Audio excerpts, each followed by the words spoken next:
तो हाँ भाई, सारा ने प्यार भरी राम राम। उम्मीद करो सारा बढ़िया होगा, मस्त होगा, एकदम बिंदास होगा। तो अपने राजस्थान की ज्योग्राफी का बड़ा शानदार सा टॉपिक चल रहा है जिसका नाम है राजस्थान का भौतिक विभाजन। इस भौतिक विभाजन में हमने पश्चिम मरुस्थलीय प्रदेश को पूरा का पूरा कंप्लीट कर लिया है। आगे हमने अरावली पर्वतीय प्रदेश पिछली क्लास में शुरू किया था। अरावली पर्वतीय प्रदेश को भी हमने 3 भागों में बांटा है। ये अपनी अरावली गुजर रही है। उत्तरी अरावली के बारे में हमने पढ़ लिया है। उत्तरी अरावली की जो चोटियां हैं उनके बारे में आपको बढ़िया तरीके से याद करना है। और साथ साथ में उत्तरी अरावली की आपको जो चोटियां हैं उनकी लंबाई भी ध्यान रखनी है। आज हम मध्य अरावली को कंप्लीट करेंगे। मध्य अरावली में केवल 3 ही चोटियां हैं, तो इसके बारे में कोई ज्यादा खास बात नहीं है। और उसके बाद में सबसे इंपॉर्टेंट दक्षिणी अरावली। अगर मैं अरावली की बात करूं तो अरावली के अंदर केवल और केवल इसकी चोटियां ही इंपॉर्टेंट हैं। हालांकि अपन इनको ट्रिक से याद नहीं कर सकते। तुम कह दोगे फ्रेंड की कोई ट्रिक बना दोगे, गुरु से जरा दिल लगाओ और गुरु से जरा आशा रखो। ये ट्रिक भाई फेल हो गई अब। क्यों हो गई है? जैसे मैंने पिछली क्लास के अंदर भी बताया था कि आरपीएससी का अभी एग्जाम हुआ था ना, उसके अंदर उसने क्वेश्चन दिया था कि अरावली की चोटियों को अवरोही क्रम में व्यवस्थित करोगे। और उस अवरोही क्रम में उसने उत्तरी अरावली की 2 चोटियां ले ली और दक्षिणी अरावली की 2 चोटियां ले ली। अब करो भाई, मिक्स करो दोनों को। अब यानी कि 2 चोटियां यहां से उठा ली, 2 चोटियां यहां से उठा ली। अब एग्जामिनर इस ट्रेंड के ऊपर जा रहा है कि 2 यहां से उठाओ, 2 यहां से उठाओ, मतलब इन दोनों चोटियों को मिक्स कर दो। आपको प्रत्येक चोटी की थोड़ा सा ध्यान होना चाहिए कि ऊंचाई कितनी है। मुख्य रूप से ऊंचाइयां ही पूछेगा अरावली की चोटियों का, बाकी इसमें कुछ भी इंपॉर्टेंट नहीं है। अगर मैं अरावली पर्वतीय प्रदेश की बात करूं तो इसमें अरावली की चोटियां ही इंपॉर्टेंट हैं। इनकी ऊंचाई अपने को ध्यान रखनी पड़ेगी, बाकी इसमें कुछ भी इंपॉर्टेंट नहीं है। ठीक है? तो ये तो देखो, आप जितना अच्छा अभ्यास करोगे, जितना रिविजन करोगे, उतना ही बढ़िया तरीके से याद कर पाओगे। क्या 2 बार पढ़ोगे कम याद होगा, 5 बार पढ़ोगे लगेगा यार थोड़ा थोड़ा तो याद है। उसी चीज को 20 बार पढ़ोगे तो अरे यार मुझे याद हो गया। 50 बार पढ़ोगे तो कंठस्थ याद हो जाएगा एकदम, अंगुलियों के ऊपर सारी की सारी चोटियां घूमने लग जाएंगी। कहने का मतलब ये है कि शॉर्ट नोट्स आपके पास में है ब्रह्मास्त्र। उसके बाद में रिवीजन आपके हाथ में है। रिवीजन भाई कोई कुछ नहीं कर सकता, रिवीजन आपको ही करना पड़ेगा। बता दिया मध्य अरावली की केवल 3 ही चोटियां हैं। टाटगढ़ या गुरुमजी मध्य अरावली की सबसे ऊंची चोटी है, जो कहां पर है? ब्यावर के अंदर है। 934 मीटर ऊंची यह चोटी है। इसके बारे में एग्जाम में बहुत कम पूछा जाता है, ना के बराबर पूछा जाता है। मध्य अरावली की जो सबसे ऊंची चोटी मानते हैं वो तारागढ़ को मानते हैं, जो 873 मीटर है, अजमेर के अंदर है। क्योंकि जैसे मान लो का सिंपल सा क्वेश्चन पूछेगा मध्य अरावली की सबसे ऊंची चोटी कौन सी है, और एग्जामिनर ऑप्शन में गौरम जी के बारे में कोई चर्चा नहीं करता, तो ऑप्शन में क्या मिलता है? ऑप्शन में तारागढ़ मिलता है। सबसे ज्यादा 95% यहीं से सवाल पूछा जाता है, मध्य अरावली। सिंपल सा पूछेगा मध्य अरावली की सबसे ऊंची चोटी कौन सी है, बस तारागढ़। क्योंकि ये तो बहुत कम देते हैं ऑप्शन में, मान लो 1-2 बार एग्जाम में दे दिया तो अलग बात है, बाकी ये नहीं देते। हालांकि सबसे ऊंची चोटी यही है। मान लो सर दोनों ही ऑप्शन में देते हैं तो तब तो अपने को यही करनी है, टाटगढ़ या गोरम जी। जो ब्यावर में है 934 मीटर, और उसके बाद में तारागढ़ अजमेर में 873 मीटर, और फिर है नाग पहाड़ अजमेर में 795 मीटर। ये मध्य अरावली की 3 ही चोटियां हैं, बस हो गया काम पूरा। मध्य अरावली की यही विशेषता थी। मध्य अरावली के अंदर हमें केवल 3 ही चोटियां पढ़नी है। ओके, तो इसमें तो ज्यादा कोई बड़ी बात नहीं थी। दक्षिणी अरावली के अंदर ज्यादा चोटियां हैं, वो अपने को ध्यान रखनी पड़ेगी। अब मैं तुम्हें एक नई बात बताता हूं। नई बात क्या बता रहे हो सर? मध्य अरावली के दर्रों की बात बताता हूं। यहां से कभी कभी सिंपल सा क्वेश्चन पूछ लेता है। जैसे कह देगा पखेरिया दर्रा कहां पर है, बर दर्रा कहां पर है, ये किन को जोड़ने का काम करता है? सबसे पहले तो ये देखो सर, ये दर्रे वास्तव में होता क्या है? आपने कभी सुना है कि अरे यार का उस दर्रे से गुजर गया? क्या दर्रा मतलब पहाड़ों के बीच में जो रास्ता होता है ना, कटा फटा रास्ता, तंग रास्ता कह दो, उसे हम क्या कहते हैं? दर्रा कहते हैं, घाट कहते हैं। जैसे आपको ये फोटो में दिखाई दे रहा है सर, आपको इधर पहाड़ दिखाई दे रहा है और आपको इधर पहाड़ दिखाई दे रहा है, इसके बीच में से एक रास्ता गुजर रहा है, तो ये रास्ता क्या कहलाएगा सर? ये रास्ता दर्रा कहलाएगा। इसे हम दर्रा भी कह सकते हैं, इसको हम नाल भी कह सकते हैं, या फिर इसको हमें घाट भी कह सकते हैं। दर्रा नाल घाट। ये फोटो देख लो, इधर आपको थोड़ी सी पहाड़ी दिखाई दे रही है, इधर भी आपको पहाड़ी दिखाई दे रही है, इस पहाड़ को बीच से काट कर एक सड़क सी बना दी, तो ये क्या हो गया सर, ये दर्रा हो गया, नाल हो गया, घाट हो गया। ठीक है, मांझी फिल्म देखी है, मैंने कहा पहाड़ को तोड़कर रास्ता बनाया गया था, क्योंकि पहाड़ के चारों तरफ घूम के आओ तो बहुत टाइम लगता है, तो क्या किया, पहाड़ को बीच से तोड़कर एक रास्ता बना दिया, यही क्या हो गया, दर्रा हो गया। ओके, ठीक है। मैं तो पहाड़ों के मध्य तंग रास्ता क्या कहलाता है, दर्रा नालिया घाट कहलाता है। जैसे बर दर्रा कहां पर है सर, ब्यावर में, ये ब्यावर को बर से जोड़ता है। ठीक है, नॉर्मल अपने को ध्यान रखना है कि बर दर्रा कहां पर है, ब्यावर के अंदर है, बाकी इसमें कुछ ज्यादा इतनी बातें नहीं पूछेगा।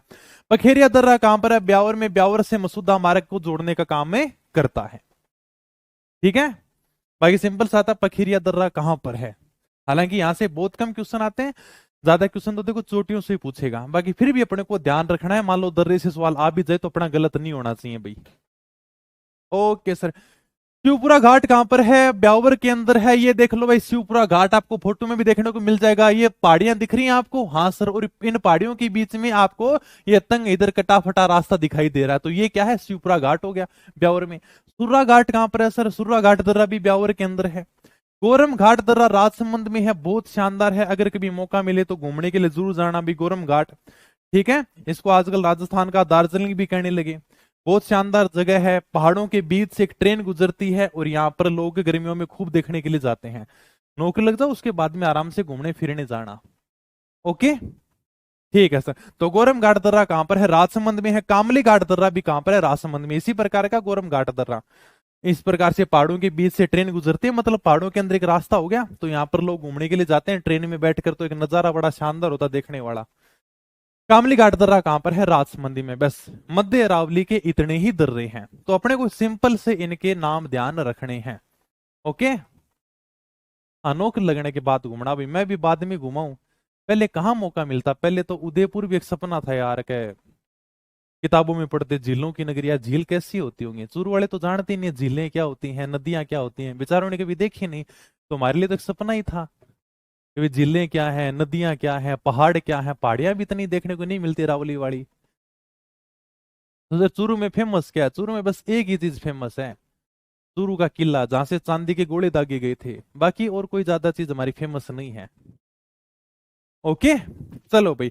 अब फिर मैंने एक बात लिख रखी है, उत्तरी मध्यवर्ती अरावली में सर्वाधिक अंतराल विद्यमान है। सर इसका क्या मतलब हुआ, इसका मतलब ये देखो, उत्तरी और मध्यवर्ती अरावली, मानी अरावली ये रही, देखो फोटो में हमने अभी अरावली को 3 भागों में बांट रखा है, ये अपनी उत्तरी अरावली रही, ये मध्यवर्ती अरावली रही, और ये अपनी क्या रही, दक्षिणी अरावली रही। तो उत्तरी और मध्यवर्ती अरावली में सबसे ज्यादा अंतराल देखने को मिलता है। अंतराल का मतलब है कि सबसे ज्यादा गैप देखने को मिलता है। पहाड़ियों में अगर सबसे ज्यादा दूरी कहीं पर देखने को मिलती है ना, तो इसी अरावली की पहाड़ियों में देखने को मिलती है। बाकी जैसे जैसे हम दक्षिणी अरावली की तरफ जाते हैं ना, तो यहां पर पहाड़ियां एक दूसरे से चिपकी हुई हैं, इन दोनों में इतना ज्यादा गैप देखने को नहीं मिलता। यहां पर हमें पहाड़ियां बहुत गहरी गहरी दिखाई देती हैं, जबकि इधर देखे ना उत्तरी और मध्यवर्ती अरावली में, तो इन पहाड़ियों में हमें सबसे ज्यादा अंतराल देखने को मिलता है। ओके, बस ये नॉर्मल सी बात लिख रखी है, बाकी इसमें कोई इतनी ज्यादा बातें नहीं थी। हो गया सर, मध्यवर्ती अरावली भी कंप्लीट हो गई। हाँ, चलो भी आगे आ जाओ। दक्षिणी अरावली, दक्षिणी अरावली कहां पर फैली हुई सर, देवगढ़, राजसमंद है, उदयपुर है, सिरोही में है, यहां पर दक्षिणी अरावली का सबसे ज्यादा विस्तार हमें देखने को मिलता है। और ये चोटियां हैं दक्षिणी अरावली के, सबसे इंपॉर्टेंट यही है, इसमें कुछ भी समझाने वाला नहीं है। हालांकि तुम बना सकते हो ट्रिक, गुरु से दिल जरा आशा रखो, और इनका कोई मतलब नहीं है। अभी जैसे एग्जामिनर का थोड़ा सा ट्रेंड चेंज हो चुका है, और मैं तो पिछली क्लास के अंदर भी मैंने तुम्हें यही बताया था कि इन चोटियों की तुम्हें ऊंचाई ध्यान रखनी पड़ेगी भाई, याद तुम्हें करना है, इसमें कुछ भी समझाने वाली नहीं है। गुरु शिखर सिरोही के अंदर है, 1722 मीटर इसकी ऊंचाई है। अगर मैं पूरी अरावली की बात करूं ना, तो सबसे ज्यादा ऊंची चोटियां कहां पर हैं, दक्षिणी अरावली के अंदर हैं, और गुरु शिखर इसकी सबसे ऊंची चोटी है। अभी मैं फोटो दिखा दूंगा तुम्हें, याद है सर, चलो बहुत बढ़िया। अगर कोई पहले से जुड़ा हुआ है, किसी ने याद कर ली तो बढ़िया बात है, बाकी सेम टू सेम वही है। शेर सिरोही में है 1597 मीटर, दिलवाड़ा सिरोही के अंदर है 1442 मीटर, जरगा उदयपुर में है 1431 मीटर, अचलगढ़ सिरोही में है 1380 मीटर। ओके, ये वैसे लिख रखी है, आपके पास में किताब है तो इसमें कोई बताने वाली बात तो है नहीं, सारी की सारी चोटियां लिख रखी है मैंने। कुंभलगढ़ राजसमंद में है 1224 मीटर है, धोनिया उदयपुर में है 1183 मीटर है, ऋषिकेश सिरोही में है 1017 मीटर है, कमलनाथ उदयपुर में है 1001 मीटर है, सज्जनगढ़ उदयपुर में है 938 मीटर है, सायरा उदयपुर में है 900 मीटर, लीलागढ़ उदयपुर में 874 मीटर, डोरा पर्वत जालोर में 869 मीटर, नागपानी उदयपुर में 867 मीटर। हालांकि मैंने फिर भी तुम्हें बहुत कम चोटियां लिखाई हैं, इतनी ज्यादा चोटियां नहीं दी, बाकी अगर तुम किताबों में देखोगे ना तो आपको बहुत सारी चोटियां देखने को मिलेंगी। ओके, गोकुंदा उदयपुर में 840 मीटर है, इसराना बाखोर जालोर में 839 मीटर है। देखो यहां से सिंपल सा क्वेश्चन पूछता है, जैसे अभी शायद सीटी के अंदर भी सवाल पूछा था, सिंपल सा क्वेश्चन आया था, इसराना बाकर कहां पर है, रोजा बाखर कहां पर है, इनकी ऊंचाई नहीं पूछता। अगर फिर भी तुम छोड़ो ना तो इन तीन चोटियों की ऊंचाई छोड़ सकते हो। बाकी यहाँ ये जरूर ध्यान रखना कि इसराना बाखर कहां पर है, ये कई बार एग्जाम में क्वेश्चन आ गया। इसराना बाखर, रोजा बाखर और जारोला बाखर तीनों के तीनों कहां पर है, जालोर में है। ये चोटियां हैं भाई, जिनकी ऊंचाई 839, 730 और 588 मीटर है। ये मैंने क्लास में थोड़ा सा अलग से नोट लगाकर लिखा है, ये किताब में नहीं लिखा मैंने, क्योंकि नॉर्मल सी बात है, अगर किसी को ध्यान में नहीं होगा आरोही क्या होता है, अवरोही क्या होता है। जैसे जब ये टॉपिक कंप्लीट हो जाएगा ना, उसके बाद में हम एग्जाम में आए हुए क्वेश्चन देखेंगे, और अरावली की चोटियों में सबसे ज्यादा तुम्हें क्वेश्चन यही देखने को मिलेंगे कि निम्न चोटियों को आरोही क्रम में जमाओ, निम्न चोटियों को अवरोही क्रम में जमाओ। अगर किसी को ध्यान नहीं है, हालांकि ये बातें अपने 5वीं छठी क्लास से पढ़ते आ रहे हैं, आरोही क्या होता है, अवरोही क्या होता है, फिर भी मान लो कि किसी को ध्यान नहीं है तो आप आराम से लिख सकते हो। देखो आरोही के अंदर 3 अक्षर आते हैं, एक तो शब्द होगा आरोही, और एक अपने शब्द होता है अवरोही। ठीक है, आरोही में कितने अक्षर हैं सर, 3 अक्षर है, मतलब इसमें कम अक्षर हैं भाई, और उसमें 4 अक्षर है, मतलब इसमें क्या है, ज्यादा अक्षर हैं। जब भी आएगा इन चोटियों को आरोही क्रम में जमाओ। आरोही का मतलब होता है आपको कम से ज्यादा की तरफ जाना है। जैसे सर अब यानी कि आपको कम से ज्यादा की तरफ जाना है, तो कम से ज्यादा की तरफ किधर जाओगे सर, देखो 869 के बाद में 874 है, 900 है, 938 है, 1001 है, 1017 है, मतलब आप क्या कर रहे हो, आप सर कम से ज्यादा की तरफ जा रहे हो। कम से ज्यादा की तरफ जाते हैं वो क्रम होता है आरोही क्रम। तो ये कौन सा क्रम है, आरोही क्रम है। हमें कम ऊंचाई से ज्यादा ऊंचाई की तरफ बढ़ रहे हैं, तो ये क्रम हो गया आरोही क्रम। इसका उल्टा होता है अवरोही क्रम। जब मैं एग्जाम के क्वेश्चन लेकर आऊंगा ना, तब तुम देखोगे अरे भाई साहब हर दूसरा क्वेश्चन आरोही अवरोही के ऊपर है, हर दूसरा क्वेश्चन, तब तुम्हें पता चलेगा कि सर क्यों समझा रहे हैं, क्योंकि बहुत इंपॉर्टेंट है। सिंपल, फिर अपने को ये नहीं पता होगा सर आरोही अवरोही क्या होते हैं, तो फिर कैसे हल करेंगे। अब जैसे मान लो का अवरोही क्रम, अवरोही का मतलब होता है कि ज्यादा से कम की तरफ हो। ये 1224 है, इसके बाद में 1183, इसके बाद में 1017, मतलब हम क्या कर रहे हैं, हम ज्यादा से कम की तरफ जा रहे हैं, क्योंकि इसमें ज्यादा अक्षर हैं। तो ज्यादा से कम की तरफ जाओगे तब क्या हो जाएगा, अवरोही क्रम हो जाएगा। तो इसका ध्यान रखना, अगर किसी को ध्यान नहीं है तो आराम से साइड में लिख सकते हो, हालांकि ये बहुत छोटी सी बात है। ओके, तो आरोही अवरोही की, क्योंकि जब क्वेश्चन देखेंगे ना तब पता चलेगा कि क्वेश्चन सिंपल सा आता है, अरावली की चोटियों को आरोही क्रम में जमाओ, अरावली की चोटियों को अवरोही क्रम में जमाओ, बस इसी प्रकार से आएगा। ऐसे नहीं पूछेगा ज्यादा से कम जमाओ या कम से ज्यादा जमाओ, आरोही अवरोही शब्द देगा।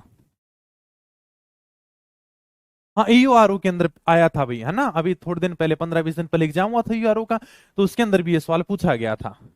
ओके, तो मैं कहता हूं कि हर लगभग आरपीएससी का तो फेवरेट क्वेश्चन नहीं है। अगर आरपीएससी की मैं बात करूं ना, जैसे सेकंड ग्रेड हो गया, तो इसके अंदर तो बड़ा शानदार क्वेश्चन पूछती है आरपीएससी, और यहां से क्वेश्चन पूछेगी, और सिंपल सा नहीं पूछेगी कि बताओ इन चोटियों को, सिंपल सा क्वेश्चन आएगा आरोही क्रम में जमाओ, अवरोही क्रम में जमाओ, क्या दोनों चोटियों को मिक्स कर देंगे। ओके, अरावली की सबसे ऊंची चोटी कौन सी है सर, गुरु शिखर है, कहां पर है सर, माउंट आबू सिरोही के अंदर है। अगर आप माउंट आबू नहीं जा सकते तो अभी कोई बात नहीं, मैं तुम्हारे पास में बैठा हूं, ये आप आराम से अरावली की सबसे ऊंची चोटी देख सकते हो, गुरु शिखर। ये भाई साहब माउंट आबू के अंदर अरावली की सबसे ऊंची चोटी है, जो कितनी है, 1722 मीटर है। ये अरावली की सबसे ऊंची चोटी है। ये तो अपने को ऊपर से फोटो दिखाई दे रही है, बाकी नीचे से तो है ही, जमीन तो इसके नीचे रहेगी, तो ये तो ऊपर अपने को पहाड़ियां दिखाई दे रही हैं, चोटी दिखाई दे रही है। तो गुरु शिखर अरावली की सबसे ऊंची चोटी है, जो कहां पर है, माउंट आबू सिरोही में। ये देख लो, हमने पढ़ा था, ये सबसे ऊंची चोटी कौन सी, गुरु शिखर है, सिरोही में 1722 मीटर है। हालांकि कई किताबों में तुम्हें 1727 मीटर देखने को मिल जाएगा, लेकिन वास्तव में वो 1727 नहीं है। अभी मैं उसका कंफ्यूजन दूर कर दूंगा। 1727 क्या है, क्या गुरु शिखर के ऊपर एक 5 मीटर मंदिर बना हुआ है। आप ये जैसे फोटो देखोगे ना, तो यानी कि 5 मीटर ऊपर मंदिर बना हुआ। अभी मैं दिखाई दूंगा, चलो उसकी फोटो दिखा दूंगा, कोई बात नहीं, अभी मैं आगे फोटो दिखा दूंगा मंदिर की, आराम से जूम करके देख लेना। तो ये तो समझ में आ गया ना। ये है भाई साहब माउंट आबू के अंदर सबसे ऊंची चोटी, जिसका नाम है गुरु शिखर। आप यहां पर भी देख सकते हो। और कभी अगर चोटियां देखने जाओ, पहाड़ियां देखने जाओ, तो उस समय जाना जब बारिश हो रखी हो, बहुत शानदार मौसम होगा, पहाड़ियां आपको हरी भरी देखने को मिलेंगी, रंगीन नजारा होगा। बाकी गर्मी के महीने में गए तेज यानी कि 50 डिग्री सेंटीग्रेड तापमान है, तो फिर अपना बापणी बढ़ जाऊंगी, फिर क्या मतलब इसे मौसम में जाने को गया ना। तो जब यानी कि बारिश वारिश हो रही है ना, तब घूमने जाना, बड़ा शानदार नजारा देखने को मिलेगा। ओके, तो रावली की सबसे ऊंची चोटी कौन सी? गुरु शिखर, माउंट आबू शुरू में है। कर्नल टोड ने गुरु शिखर को संतों का शिखर कहा, इसको हिंदू ओलंपस भी कहा गया है। कर्नल जेम्स टोड यहाँ पर घूमने के लिए आए गुरु शिखर में, और देखा यार यहाँ पर तो सारे के सारे संत महात्मा बैठे हुए हैं। तो कर्नल टोड बोला यार ये तो संतों का शिखर है क्या? संतों का शिखर क्यों कहा? क्योंकि यहाँ पर एक मंदिर बना हुआ है दत्तात्रेय ऋषि का। अभी मैं मंदिर तुम्हें दिखा दूंगा अगली स्लाइड में। तो जब वो कर्नल टोड यहां पर घूमने फिरने के लिए आए, तो यहां पर संत महात्मा देखे, तो बोलेगा गुरु शिखर तो वास्तव में क्या है? संतों का शिखर है क्या? और इसे क्या कहा? हिंदू ओलंपस भी कहा गया। हिंदू देवी देवताओं का मंदिर है, हिंदू देवी देवताओं के संतों का शिखर है। ठीक है, ओके। ये है, अभी देख लो, गुरु शिखर का जो नाम है ना, वो दत्तात्रेय ऋषि के नाम पर ही गुरु शिखर पड़ा है। इसकी ऊंचाई 1722 मीटर है, लेकिन इसके ऊपर दत्तात्रेय ऋषि का 5 मीटर ऊंचा मंदिर बना हुआ है। अभी मैं तुम्हें बता रहा था ना, गुरु शिखर की वास्तव में ऊंचाई है ना, वो है 1722 मीटर। लेकिन देखो इसके ऊपर ना, ये आपको सामने फोटो दिखाई दे रही है, ये 5 मीटर मंदिर बना हुआ है। तो इस मंदिर को जब हम काउंट कर लेते हैं ना, तब इसकी ऊंचाई 1727 हो जाती है। लेकिन वो गलत बात है, ये तो मंदिर की ऊंचाई है, ना कि चोटी की। ठीक है, तो फिर भी या तो 1722 देगा ऑप्शन में, या फिर 1727 देगा। तो सर 1727 कैसे हो जाता है? ये 5 मीटर, देखो ये अपने गुरु शिखर के ऊपर 5 मीटर ऊंचा मंदिर बना हुआ है। सर किसका मंदिर है ये अपने दत्तात्रेय ऋषि का मंदिर है। अभी कौन थे दत्तात्रेय ऋषि? ये ऋषि आत्रेय और अनसुईया के पुत्र थे। एक ऋषि आत्रेय हुए हैं, उन्होंने भगवान विष्णु, शिव और ब्रह्मा जी की पूजा की। तीनों प्रकट हुए, बोले बताओ क्या चाहिए क्या? बोले क्या हमें आपके तीनों के गुणों वाला एक पुत्र चाहिए क्या? ऋषि आत्रेय और अनसुईया के पुत्र हैं। उन्होंने बोला ठीक है भाई, तथास्तु है। इस प्रकार से उनके यानी कि 6 भुजाएं हैं भाई, तीनों के गुण आगे, भगवान शिव है, ब्रह्मा है और विष्णु है, तीनों के गुण आगे। तो यानी कि वैसे आदमी की 2 भुजाएं होती हैं, तो तीनों के अगर गुणा करोगे 3 दूनी 6, तो इनकी कितनी भुजाएं हैं? 6 भुजाएं हैं। सर देखो 1 2 3 4 5 और 6, तो इनकी 6 भुजाएं हैं और इनकी 3 मुख हैं। ओके, तो दत्तात्रेय ऋषि का मंदिर बना हुआ है। ये मंदिर किनका है? दत्तात्रेय ऋषि का है। तो गुरु शिखर का नाम इन्हीं के नाम पर गुरु शिखर पड़ गया था। ऊंचाई 1722 मीटर है, लेकिन इसके ऊपर दत्तात्रेय ऋषि का 5 मीटर ऊंचा मंदिर बना हुआ है। ओके, अब हम देख लेते हैं कि दक्षिणी अरावली के कौन कौन से नाल हैं, कौन कौन से दर्रे हैं। हाँ चलो आगे, किसी को कुछ पूछना है? दक्षिणी अरावली के अंदर कौन कौन से नाल हैं, कौन कौन से दर्रे हैं? सारे, कोई किसी को कुछ पूछना तो बताओ भी।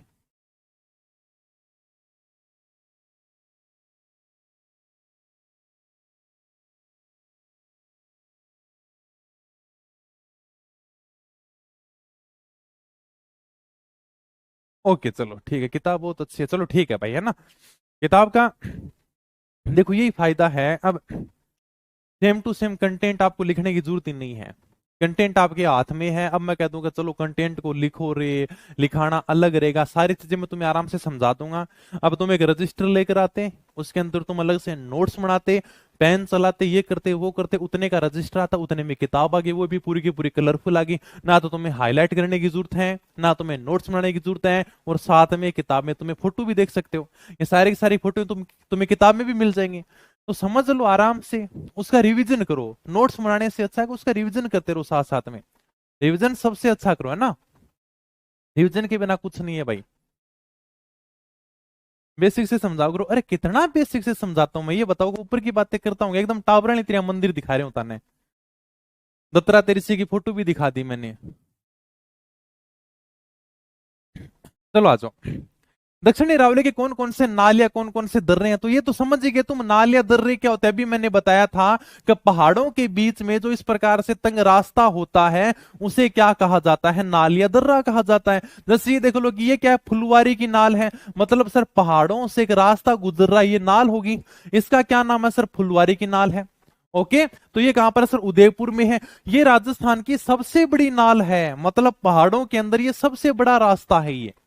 तो राजस्थान की सबसे बड़ी नाल कौन सी है? फुलवारी की नाल है, जो उदयपुर में है। आप खुद ही देख लो भाई साहब, हालांकि आपको फोटो में छोटी सी दिखाई दे रही होगी, लेकिन ये कितनी ज्यादा पहाड़ों के अंदर घूम के आ रही है। तुम खुद देखो, इतना बड़ा रास्ता कभी होता ही है क्या? तुम देखो, ये देखो भाई, यहां तक थोड़ी, फिर आगे भी तो जा रहा है ना।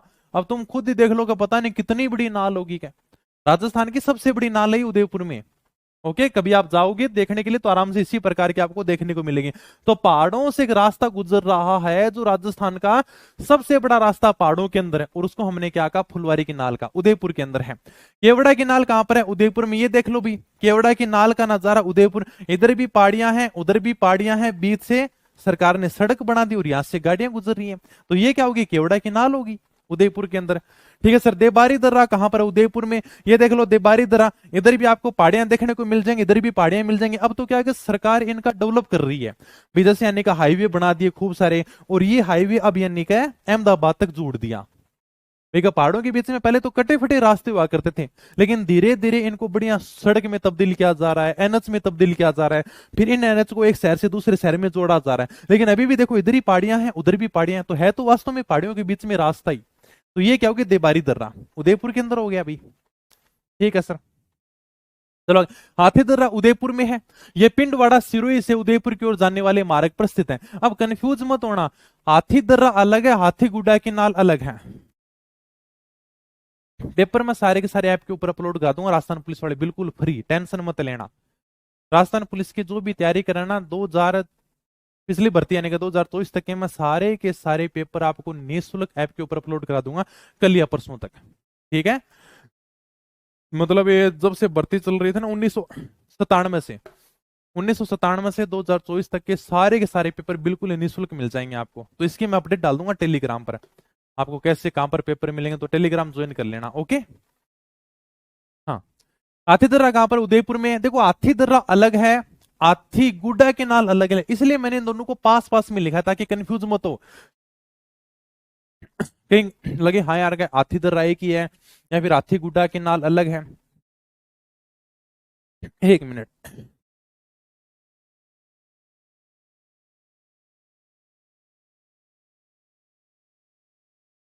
ओके। हाथीदर्रा कहां पर है? उदयपुर में है। यह पिंडवाड़ा सिरोही से उदयपुर की ओर जाने वाले मार्ग के ऊपर स्थित है। हाथीदर्रा अलग है, हाथीगुड्डा के नाल अलग है। ये उदयपुर में है, ये कुंभलगढ़ के अंदर है। तो कुंभलगढ़ किले के पास में ये देखो, ये कुंभलगढ़ किले की दीवार है, इसके पास में छोटा सा दर्रा जिसका नाम हाथीगुड्डा के नाल। ये पाली से राजसमंद को जोड़ने का काम है करता है। सोमेश्वर की नाल कहां पर है? पाली में है। देशूरी की नाल कहां पर है? पाली में। देशूरी की नाल की फोटो आपको किताब में भी देखने को मिल जाएगी। तो ये क्या है? देशूरी की नाल देख लो, इधर भी पहाड़ी है इधर भी पहाड़ी है, बीच से एक रास्ता गुजार दिया। और इस प्रकार से सरकार चेतावनी भी लिखती है कि देशूरी की नाल बहुत ही खतरनाक है, आराम से संभल कर वाहन का प्रयोग करें, तेज गति में वाहन नहीं चलाएं। तो ये तो देखो चलता रहता है। तो समझ गए ना, नाल क्या है दर्रे क्या? पहाड़ों के बीच में इस प्रकार से जो रास्ते हैं ना, वो यानी का नाल या दर्रे हैं। ओके सर, ये तो याद कर लेंगे हम। अब हम बात कर लेते हैं प्रमुख पहाड़ियों की। कुछ यानी का पहाड़ियां हैं, उनके बारे में थोड़ी सी बातें कर लेते हैं। यहां से भी एग्जाम में क्वेश्चन आ जाता है। गिरवा का तो पता नहीं कितनी बार पूछा गया भाई, कितनी बार पूछा गया कि गिरवा क्या है, या उदयपुर में जो तस्त्रीनुमा पहाड़ियां होती हैं उन्हें हम क्या कहते हैं? गिरवा कहते हैं। देखो उदयपुर में आपको इस प्रकार से तस्त्रीनुमा पहाड़ियां देखने को मिलती हैं। जैसे आपको ये फोटो भी देखने को मिल जाएगी, मैप की फोटो है, इसमें पहाड़ियां देखने को नहीं मिलेंगी। यानी कि गिरवा की पहाड़ियों के बीच में ही अपना उदयपुर का शहर बसा हुआ है। सर किस प्रकार की तस्त्रीनुमा पहाड़ियां? उदयपुर में इस प्रकार से पहाड़ियां हैं भाई, और इन्हीं पहाड़ियों के बीच में हमारा उदयपुर शहर बसा हुआ है। तो उदयपुर में ये जो तस्त्रीनुमा पहाड़ियां हैं, इनको क्या कहते हैं? गिरवा कहते हैं। बस इतना ही ध्यान रखना है। सिंपल सा क्वेश्चन आता है, गिरवा किसे कहते हैं, या फिर उदयपुर में तस्त्रिनुमा पहाड़ियां को क्या कहा जाता है, गिरवा कहा जाता है। बाकर सिरोही की तीव्र ढाल वाली पहाड़ियां क्या कहलाते हैं, गिरवा कहलाते हैं। ये भी मैप का ही फोटो है, यह आपको यहां पर गुरु शिखर देखने को मिलेगा, यहां पर माउंट आबू देखने को मिलेगा मैप के अंदर। मतलब देखो सिरोही के अंदर इस प्रकार से एकदम तीव्र ढलान वाली पहाड़ियां मिलती हैं। ये जैसे मान लो कोई भी पहाड़ी है, एक तो सिंपल सी ये पहाड़ी होगी, फिर इसका जो ढलान है ना एकदम तीव्र है इस प्रकार से, इसको हम क्या कहते हैं, बाकर कहते हैं। तो सिरोही में इस प्रकार से एकदम तेजी से ढलान वाली जो पहाड़ियां मिलती हैं, इनको बाकर कहा जाता है भाई, ये अपने को ध्यान रखना। तो दो पहाड़ियां अभी मैंने बताई हैं, गिरवा उदयपुर में तस्त्रिनुमा पहाड़ियां, इस प्रकार से तस्त्रिनुमा पहाड़ियां मिलती हैं, उनको क्या कहते हैं, गिरवा कहते हैं। और इसी के बीच में बहुत ही सुंदर शहर उदयपुर बसा हुआ है। बाकर सिरोही के अंदर इस प्रकार से तीव्र ढाल की जो पहाड़ियां हैं, उन्हें क्या कहा जाता है, बाकर कहा जाता है। ओके सर, ये नॉर्मल से शब्द हम याद कर लेंगे। देसरो उदयपुर में दो ऐसी पहाड़ियां हैं जो पूरी साल हरी भरी रहती हैं। बाकी हम क्या देखते हैं कि जैसे ही मौसम चेंज हुआ, थोड़ी बहुत गर्मी आई, तो पहाड़ियों के ऊपर जो घास होती है ना वो सूख जाती है। लेकिन उदयपुर में दो ऐसी पहाड़ियां हैं जो पूरे साल भर हरी भरी रहती हैं, इसलिए हमने उनका नाम रख दिया देश हरो। देश हरो मतलब हरा, मतलब हरी भरी। इसके अंदर जरगा और रागा की पहाड़ियां, इस प्रकार से ये दो पहाड़ियां ऐसी हैं जो पूरी साल भर हरी भरी रहेंगी, चाहे कितनी गर्मी पड़ जाओ, लेकिन ये पहाड़ियां नहीं सूखेंगी भाई। इन पहाड़ियों को हमने क्या नाम दिया है, देश हरो, मतलब हरी भरी, साल भर हरी भरी रहती हैं। ओके, तो उदयपुर में जरगा व रागा की पहाड़ियां जो वर्ष भर पूरे साल भर में हरी भरी रहती हैं। मेवल डूंगरपुर बांसवाड़ा के मध्य जो पहाड़ी बाग है उसे किस नाम से जाना जाता, मेवल के नाम से जाना जाता है। डूंगरपुर बांसवाड़ा अपने मैप में भरा होगा, हाँ सर। इस प्रकार से हमारा राजस्थान है। ओके सर, यहां पर बांसवाड़ा है, यहां पर डूंगरपुर है, और इन दोनों के बीच में जो पहाड़ी क्षेत्र है ना, उसे हमने मेवल नाम दिया है। इस प्रकार से आपको फोटो में बांसवाड़ा देखने को मिलेगा, बांसवाड़ा के आगे डूंगरपुर है, और इन दोनों के बीच में आपको जो पहाड़ियां देखने को मिलेंगी ना, इनको स्थानीय भाषा में मेवल के नाम से जाना जाता है। तो मेवल क्या है, डूंगरपुर बांसवाड़ा के मध्य पहाड़ी भाग। ओके, इसको हमें मेवल के नाम से जानते हैं। मेरवाड़ा की पहाड़ियां ब्यावर और अजमेर की पहाड़ियां हैं। ब्यावर जिला अलग है, अजमेर जिला अलग है, इनके बीच में जो पहाड़ियां हैं उनको मेरवाड़ा के नाम से जानते हैं। तो मेरवाड़ा की पहाड़ियां देखो, आपको यहाँ पर अजमेर देखने को मिलेगा, इसके पास में ब्यावर देखने को मिलेगा। तो इन दोनों के बीच में जो पहाड़ियां उनको मेरवाड़ा की पहाड़ियां कहते हैं। तो सिंपल सा क्वेश्चन है, जब भी नाम आ जाए मेवल, ये तो है मेरवाड़ा, जब नाम आ जाए मेवल, मेवल सर डूंगरपुर और बांसवाड़ा के बीच में जो पहाड़ी है ना क्षेत्र, उसे मेवल कहते हैं। और मेरवाड़ा क्या है, मेरवाड़ा सर ब्यावर और अजमेर की पहाड़ियां। तो मेवल अलग है, मेरवाड़ा अलग है। तो मेरवाड़ा क्या करता है, ये पहाड़ियां मेवाड़ को मारवाड़ से अलग करती हैं। देखो यहां पर है मेरवाड़ा की पहाड़ियां, तो मेरवाड़ा की पहाड़ियां क्या करती हैं, इधर सारा का सारा क्षेत्र रह गया मेवाड़, और ये सारा का सारा क्षेत्र रह गया मारवाड़। तो ये जो मेरवाड़ा की पहाड़ियां हैं, मेवाड़ और मारवाड़ को अलग करने का काम करती हैं। बीच में मेरवाड़ा की पहाड़ियां आ गई, बोलेगा मेवाड़ इधर रहेगा, मारवाड़ इधर रहेगा, क्या ठीक है। ओके, तो ये पहाड़ियां मेवाड़ को मारवाड़ से अलग करती हैं। मतलब मेवाड़ और मारवाड़ को अलग करने वाली पहाड़ियां कौन सी हैं, सर मेरवाड़ा की पहाड़ियां। समझ गए। तो ये ब्यावर और अजमेर की पहाड़ियां हैं। दूसरी पहाड़ी कहां पर है, झुंझुनू में 740 मीटर, ये भी आपको ध्यान रखना है। हर्ष की पहाड़ी कहां पर है, सीकर में 820 मीटर है। इसके ऊपर हर्षनाथ मंदिर भी बना हुआ, ये देख लो, हर्ष पर्वत के ऊपर हर्षनाथ मंदिर बना हुआ है। सीकर में कितना है, 820 मीटर है। तो ये पहाड़ी भी आपको ध्यान रखनी है। उदयनाथ पर्वत कहां पर है, अलवर में। ये आपका उदयनाथ पर्वत रहा अलवर के अंदर। ये सिंपल से क्वेश्चन आ जाते हैं। मालानी पहाड़ी बाड़मेर जालोर में, ये हमने पढ़ लिया था मालानी पहाड़ी के बारे में। कहां पर पढ़ा था बताओ, मालानी आगर ने सेल समूह देखा था हमने। बाड़मेर जालोर के अंदर जो पहाड़ियां हैं, इन पहाड़ियों के कारण जालोर के अंदर ग्रेनाइट उद्योग खूब पनपा है। ये सारी की सारी बातें हमने पश्चिम रुस्तली प्रदेश में पढ़ ली थी। आडावल पर्वत कहां पर है, बूंदी में। ये कोई नया शब्द नहीं है, यानी कि अरावली की जो पहाड़ियां हैं उन्हें बूंदी में आडावल पर्वत, आडावली पर्वत के नाम से जाना जाता है। ये हमने पढ़ा था, अरावली का जो उपनाम पढ़ा था ना, उसके अंदर मैंने लिखाया था बूंदी के अंदर अरावली को आडावली के नाम से जाना जाता है। तो वही है आडावल पर्वत, ठीक है। यानी कि अरावली की कुछ पहाड़ियां हैं जिनको आडावल पर्वत कहते हैं, आडावली पर्वत कहते हैं। Okay sir. मोढ़ा पहाड़ झुंझुनू, राजस्थान पुलिस में पूछा गया सवाल, ये आपका मोढ़ा पहाड़ रहा, देख लो भाई। झुंझुनू में आपको इस प्रकार से मोढ़ा पहाड़ देखने को मिल जाएगा। मगर अरावली से अलग जो पहाड़ी भूमि है, इसको अपन अपशिष्ट पहाड़ियां भी कह सकते हैं। हालांकि अगर किसी की किताब में अपशिष्ट पहाड़ियां तो ठीक है, बाकी तुम पहाड़ी भूमि लिख लेना, सबसे अच्छा शब्द यही है। अरावली से अलग जो पहाड़ी भूमि है ना, उसको यानी कि मगरा की पहाड़ी कहा जाता है। कैसे सर?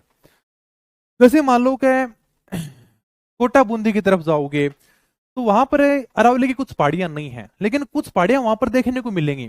तो कोई लोग पूछेंगे भाई कहाँ जाके आया था, बोले मगरा का नहीं जाके आए हो क्या? या मेवाड़ में भी आपको अच्छा शब्द देखने को मिल जाएगा मगरा। तो किधर गया था? मगरा का नहीं गए हो। मगरे का मतलब है कि है तो पहाड़ियां, लेकिन वो अरावली की पहाड़ियां नहीं है। समझ रहे हो इस चीज को? जैसे अगर आप कभी इधर आओगे ना चित्तौड़गढ़ की तरफ है, तो ये एक नॉर्मल सा शब्द है। किधर गया था सर? मैं मगरा का नहीं गए हो क्या? मगरा मतलब पहाड़ी क्षेत्र में गया था, लेकिन वो पहाड़ियां अरावली की पहाड़ियां नहीं है। तो अरावली से अलग जो पहाड़ी भूमि है जहां पर पहाड़ियां हैं, उनको हम किस नाम से जानते हैं? मगरा के नाम से जानते हैं। तो अगर आपकी किताब में अपशिष्ट पहाड़ियां लिखा हुआ है, तो अपशिष्ट पहाड़ी की जगह ये लिख लेना पहाड़ी भूमि, ये थोड़ा अच्छा शब्द रहेगा। ओके। तो हालांकि ये क्वेश्चन अभी पूछा भी गया था, पता नहीं कौन से एग्जाम में पूछा था, ये मगरा वाला आया भी था ये सवाल। तो इन पहाड़ियों से कभी नॉर्मल क्वेश्चन पूछ लेते हैं। ये नॉर्मल सा शब्द है मगरा। आप कभी इधर आओगे ना तो आराम से शब्द सुनने को मिल जाएगा। अरे मैं मगरा का नहीं गए हो क्या?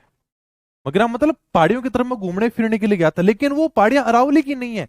अब जरूरी थोड़ी कि राजस्थान में जितनी पहाड़ियां सारी की सारी अरावली की हो, वैसे भी तो पहाड़ियां देखने को मिल जाएंगी आपको।